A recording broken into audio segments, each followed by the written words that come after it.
नमस्कार मेरे प्यारे साथियों, स्वागत है आप सभी का आपका अपना यूट्यूब चैनल जीटीएम क्लासेस में। दोस्तों, आज की इस वीडियो में सामाजिक विज्ञान का मॉडल पेपर आपके सामने मैं शानदार तरीके से प्रस्तुत करूंगा और इस वीडियो के माध्यम से आपको हम 30 ऑब्जेक्टिव प्रश्न करवाएंगे जो कि आपके बोर्ड एग्जाम के लिए काफ़ी महत्वपूर्ण प्रश्न है। ठीक है, 30 में से बहुत सा प्रश्न होगा जो दोस्तों आपका एग्जाम में हूबहू रहेगा, ये मेरा गारंटी है। इसलिए आप इस वीडियो को शुरू से लेकर अंत तक जरूर देखिएगा, एक भी प्रश्न आप स्किप नहीं कीजिएगा। ठीक है, चलिए हम वीडियो को स्टार्ट करते हैं। देखिए आज का पहला प्रश्न, भारत का सबसे बड़ा बंदरगाह है। ऑप्शन ए में लिखा हुआ है मुंबई, बी में लिखा है कोलकाता, सी में लिखा है चेन्नई और डी में लिखा है इनमें से कोई नहीं। तो दोस्तों यहाँ पे आपको बताना है कि भारत का सबसे बड़ा बंदरगाह है तो मुंबई जो है भारत का सबसे बड़ा बंदरगाह है। ठीक है, ऑप्शन नंबर ए जो होगा हमारा यहाँ पर बिल्कुल करेक्ट आंसर हो जाएगा। आइए अगला प्रश्न हम देख लेते हैं। दूसरा नंबर, भारत में सर्वाधिक क्षेत्र में कौन सी मिट्टी पाया जाता है। काफ़ी महत्वपूर्ण प्रश्न है आपके बोर्ड एग्जाम के लिए। ऑप्शन ए में लिखा हुआ काली मिट्टी, बी में लिखा हुआ जलोढ़ मिट्टी और सी में लिखा हुआ पर्वतीय मिट्टी और यहाँ पर डी में लिखा हुआ है बलुई मिट्टी। तो आपको इसमें बताना है दोस्तों कि भारत में सर्वाधिक क्षेत्र में कौन सा मिट्टी पाया जाता है। तो जलोढ़ मिट्टी पाया जाता है। ठीक है, ऑप्शन नंबर यहाँ पर बी जो होगा हमारा बिल्कुल करेक्ट आंसर हो जाएगा। आइए अगला प्रश्न हम देख लेते हैं। तीसरा नंबर, मत्स्य पालन किस क्षेत्र में आता है। ऑप्शन ए में लिखा हुआ है प्राथमिक क्षेत्र में और बी में लिखा हुआ है द्वितीय क्षेत्र में और सी में लिखा है तृतीय क्षेत्र में और डी में लिखा है इनमें से कोई नहीं। तो दोस्तों यहाँ पे आपको बताना है कि मत्स्य पालन किस क्षेत्र में आता है। तो देखिए मत्स्य पालन मतलब क्या होता है। मत्स्य पालन मतलब होता है मछली पालन। अब मछली पालन, पशुपालन ये कृषि में आता है। ठीक है, और जो कृषि होता है वो प्राथमिक क्षेत्र में आता है। ठीक है, ऑप्शन नंबर यहाँ पर ए जो होगा हमारा बिल्कुल करेक्ट आंसर हो जाएगा। आइए अगला प्रश्न हम देख लेते हैं। चौथा नंबर, इसमें पूछा गया है कि गिरमिटिया मजदूर बिहार के किस क्षेत्र से भेजे जाते थे।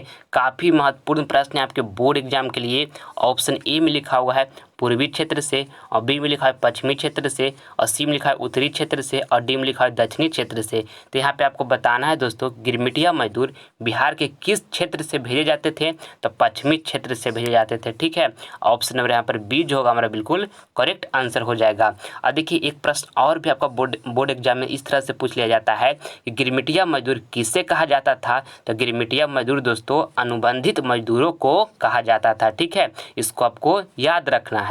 आइए अगला प्रश्न हम देख लेते हैं। पांचवा नंबर, आपदा कितने प्रकार के होते हैं।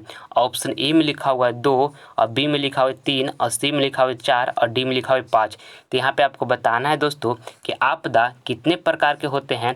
तो आपदा 2 प्रकार के होते हैं। यहाँ पर ऑप्शन नंबर ए जो होगा हमारा बिल्कुल करेक्ट आंसर हो जाएगा। ठीक है, पहला जो होता है दोस्तों वो प्राकृतिक आपदा होता है और दूसरा जो होता है मानवकृत आपदा होता है। ठीक है, आइए अगला प्रश्न हम देख लेते हैं। छठा नंबर प्रश्न में पूछा गया है कि झारखंड राज्य का गठन कब हुआ था। ऑप्शन ए में लिखा हुआ है 1 नवंबर 2000 ईस्वी और बी में लिखा हुआ है 9 नवंबर 2000 ईस्वी और सी में लिखा हुआ है 15 नवंबर 2000 ईस्वी और डी में लिखा है 15 जनवरी 2000 ईस्वी। तो यहाँ पे आपको बताना है दोस्तों कि झारखंड राज्य का गठन कब हुआ था। तब 15 नवंबर 2000 ईस्वी में हुआ था। ठीक है, ऑप्शन नंबर यहाँ पर सी जो होगा हमारा बिल्कुल करेक्ट आंसर हो जाएगा। इसको आपको अच्छी तरीके से याद कर लेना है, आपके बोर्ड एग्जाम के लिए काफ़ी महत्वपूर्ण प्रश्न है। ठीक है, आइए अगला प्रश्न हम देख लेते हैं। 7वां नंबर, और दोस्तों आज जो आपको ठुकरा दिया है, आपका वक्त देखकर आपसे मुंह फेर लिया है तो दुखी मत होइए, खुद से वादा कीजिए कि ठुकरा दिया जिन्होंने मुझे मेरा वक्त देखकर। वादा है कि एक ऐसा दिन लाऊंगा कि मिलना पड़ेगा उन्हें मुझसे मेरा वक्त लेकर। इसलिए पूरी लगन और शिद्दत के साथ पढ़ाई कीजिए और 450 प्लस लाकर अपनी माँ बाप का नाम रोशन कीजिए। ठीक है, और लगन के साथ पढ़ाई कीजिए। ठीक, देखिए 7वां नंबर प्रश्न कहता है कि भारतीय जनता पार्टी का चुनाव चिन्ह क्या है। ऑप्शन ए में लिखा हुआ है हाथ का पंजा, बी में लिखा हुआ है कमल का फूल और सी में लिखा हुआ है चक्र और डी में लिखा हुआ है गेंद का फूल। तो यहाँ पे आपको बताना है कि भारतीय जनता पार्टी का चुनाव चिन्ह क्या है। तो कमल का फूल है भारतीय जनता पार्टी का चुनाव चिन्ह। ठीक है, ऑप्शन नंबर यहाँ पर बी जो होगा हमारा बिल्कुल करेक्ट आंसर हो जाएगा। और कांग्रेस पार्टी का चुनाव चिन्ह क्या है। तो हाथ का पंजा है। ठीक है, आपको ध्यान में रखना है। आइए अगला प्रश्न हम देख लेते हैं। 8 नंबर पूछा है इसमें कि सेफ्टी लैंप का आविष्कारक है। ऑप्शन ए में लिखा हुआ है न्यूटन, बी में लिखा हुआ है जॉन के, और सी में लिखा हुआ है हम्फ्री डेवी, और डी में लिखा हुआ है इनमें से कोई नहीं। तो यहाँ पे आपको बताना है दोस्तों कि सेफ्टी लैंप का आविष्कारक है तो हम्फ्री डेवी हैं। ठीक है, ऑप्शन नंबर यहाँ पर सी जो होगा हमारा बिल्कुल करेक्ट आंसर हो जाएगा।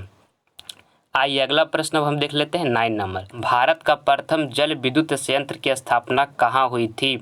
ऑप्शन ए में लिखा हुआ है बिहार, बी में लिखा है उत्तर प्रदेश, सी में लिखा हुआ है हरियाणा, और डी में लिखा हुआ है दार्जिलिंग। तो यहाँ पे आपको बताना है कि भारत का प्रथम जल विद्युत संयंत्र की स्थापना कहाँ की हुई थी? तो दार्जिलिंग में हुई थी। ठीक है, ऑप्शन नंबर यहाँ पर डी जो होगा हमारा बिल्कुल करेक्ट आंसर हो जाएगा। और दार्जिलिंग किस राज्य में है? तो पश्चिम बंगाल में है। ठीक है, आपको इसको ध्यान में रखना है। आइए अगला प्रश्न हम देख लेते हैं 10 नंबर।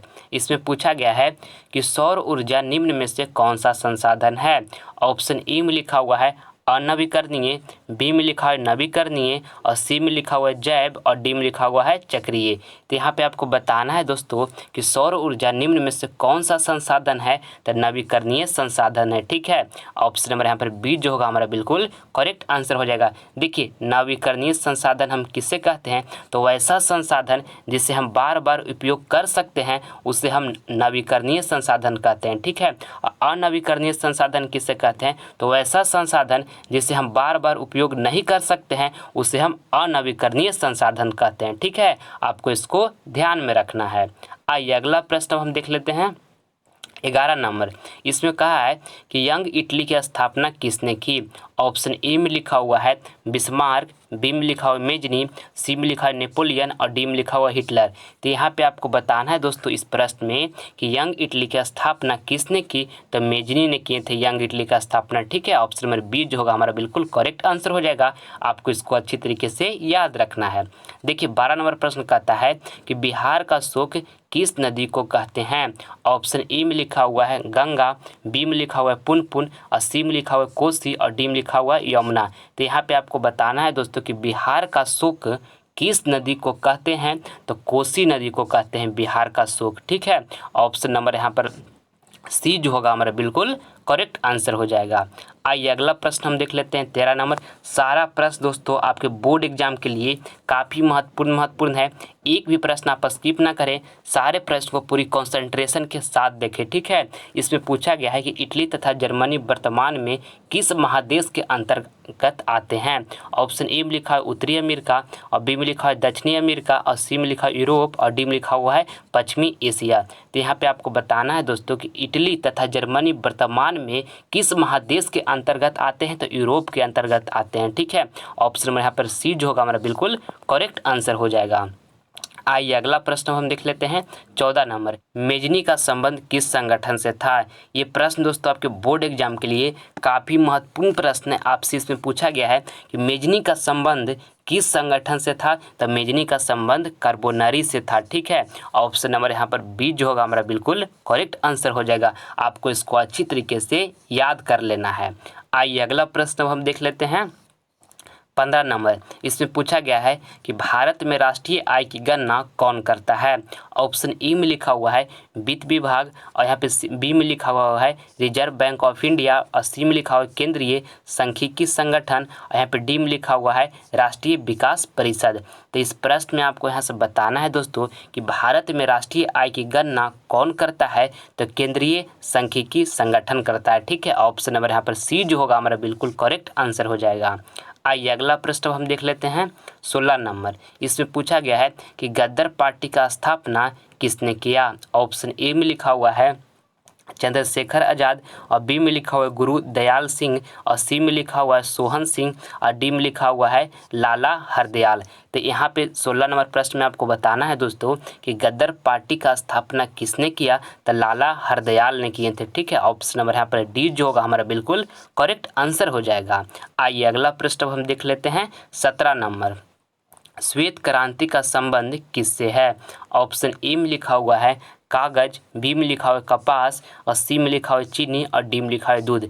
तो यहाँ पे आपको बताना है कि श्वेत क्रांति का संबंध किससे है, तो दूध से है श्वेत क्रांति का संबंध। ठीक है, ऑप्शन नंबर यहाँ पर डी जो होगा हमारा बिल्कुल करेक्ट आंसर हो जाएगा। आइए अगला प्रश्न हम देख लेते हैं 18 हमारा। और दोस्तों आगे बढ़ने से पहले आपसे हमारी एक छोटी सी रिक्वेस्ट है कि अगर जो आप अभी तक हमारे चैनल को सब्सक्राइब नहीं किए हैं तो आप इस चैनल को जल्द सब्सक्राइब कर लें, क्योंकि दोस्तों आपके लिए हम एक एक वीडियो काफ़ी मेहनत के बाद बना पाते हैं। इसलिए सब्सक्राइब नहीं किए हैं तो आप इस चैनल को जल्द सब्सक्राइब कर लें ताकि आने वाले वीडियो का नोटिफिकेशन सबसे पहले आपको मिल सके। ठीक है, देखिए 18 नंबर प्रश्न कहता है कि श्रीलंका कब आज़ाद हुआ था। ऑप्शन ए में लिखा हुआ है 1947 और बी में लिखा हुआ है 1948 और सी में लिखा है 1938 और डी में लिखा है 1950। तो यहाँ पे आपको बताना है दोस्तों कि श्रीलंका कब आज़ाद हुआ था, तो श्रीलंका 1948 ईस्वी में आज़ाद हुआ था। ठीक है, ऑप्शन नंबर यहाँ पर बी जो होगा हमारा बिल्कुल करेक्ट आंसर हो जाएगा। और श्रीलंका दोस्तों भारत का पड़ोसी देश है। ठीक है, आपको इसको ध्यान में रखना है। और हमारा भारत कब आज़ाद हुआ था दोस्तों, तो भारत 1947 ईस्वी में आज़ाद हुआ था। ठीक है, आइए अगला प्रश्न अब देख लेते हैं 19 नंबर। इसमें पूछा गया है कि दल बदल कानून किन पर लागू होता है। ऑप्शन ए में लिखा हुआ है सांसदों पर, बी में लिखा है विधायकों पर और देखिए सी में लिखा है सांसद और विधायकों पर और डी में लिखा हुआ है राष्ट्रपति पर। तो यहाँ पे आपको बताना है दोस्तों कि दल बदल कानून किन पर लागू होता है, तो सांसद और विधायकों पर, यानी कि दोनों पे लागू होता है। ठीक है, ऑप्शन नंबर यहाँ पर सी जो होगा हमारा बिल्कुल करेक्ट आंसर हो जाएगा। आइए अगला प्रश्न हम देख लेते हैं 20 नंबर। नर्मदा बचाओ आंदोलन में नर्मदा क्या है। ऑप्शन ए में लिखा हुआ है तालाब, बी में लिखा हुआ है नदी और सी में लिखा हुआ है समुद्र और डी में लिखा हुआ है पेड़। ठीक है, तो यहाँ पे आपको बताना है दोस्तों कि नर्मदा बचाओ आंदोलन में नर्मदा क्या है, तो नदी है। ठीक है, ऑप्शन नंबर यहाँ पर बी जो होगा हमारा बिल्कुल करेक्ट आंसर हो जाएगा। ठीक है, आइए अगला प्रश्न हम देख लेते हैं 21 नंबर। और दोस्तों ये 30 ऑब्जेक्टिव प्रश्न जो आपको हम करवा रहे हैं आपके बोर्ड एग्जाम के लिए काफ़ी महत्वपूर्ण है। इसमें से जो प्रश्न आपको याद नहीं होगा उसे नोटबुक पर आप नोट करके आप अच्छी तरीके से याद कर लीजिएगा ताकि एग्जाम में आप अच्छा परफॉर्मेंस कर सके। ठीक है, और मन से पढ़ाई कीजिए, जी जान लगा दीजिए, 450 प्लस हर हाल में लाकर ही छोड़ना है, ये मेरा जिद है। ठीक है, पूरी लगन के साथ पढ़ाई करिए। ठीक, देखिए 21 नंबर प्रश्न कहता है कि बिहार में पंचायती राज संस्थाएं हैं। ऑप्शन ए में लिखा है 1 स्तरीय और बी में लिखा है 2 स्तरीय और सी में लिखा है 3 स्तरीय और डी में लिखा हुआ है 4 स्तरीय। तो यहाँ पे आपको बताना है कि बिहार में पंचायती राज संस्थाएं हैं तो 3 स्तरीय हैं। ठीक है, ऑप्शन नंबर यहाँ पर सी जो होगा हमारा बिल्कुल करेक्ट आंसर हो जाएगा। आइए अगला प्रश्न हम देख लेते हैं 22 नंबर। इसमें पूछा है कि भारत की मुख्य खाद्य फसल कौन सा है। ऑप्शन ए में लिखा हुआ गेहूं, बी में लिखा है मक्का और सी में लिखा है चावल और डी में लिखा है इनमें से कोई नहीं। तो यहाँ पे आपको बताना है दोस्तों कि भारत की मुख्य खाद्य फसल कौन सा है, तो भारत की जो मुख्य खाद्य फसल है वो चावल है। ठीक है, ऑप्शन नंबर यहाँ पर सी जो होगा हमारा बिल्कुल करेक्ट आंसर हो जाएगा। ठीक है, आइए अगला प्रश्न हम देख लेते हैं 23 नंबर। सरदार सरोवर बांध किस नदी पर स्थित है। काफ़ी महत्वपूर्ण प्रश्न है आपके बोर्ड एग्जाम के लिए। ऑप्शन ए में लिखा हुआ है गोदावरी, बी में लिखा है नर्मदा और सी में लिखा हुआ है कावेरी और यहाँ पे डी में लिखा हुआ है सतलज। तो यहाँ पे आपको बताना है दोस्तों कि सरदार सरोवर बांध किस नदी पर स्थित है, तो नर्मदा नदी पर स्थित है सरदार सरोवर बांध। ठीक है, ऑप्शन नंबर यहाँ पर बी जो होगा हमारा बिल्कुल करेक्ट आंसर हो जाएगा। आइए अगला प्रश्न हम देख लेते हैं 24 नंबर। इसमें पूछा गया है कि मनुष्य के आर्थिक जीवन में सबसे महत्वपूर्ण है। काफ़ी महत्वपूर्ण प्रश्न है आपके बोर्ड एग्जाम के लिए।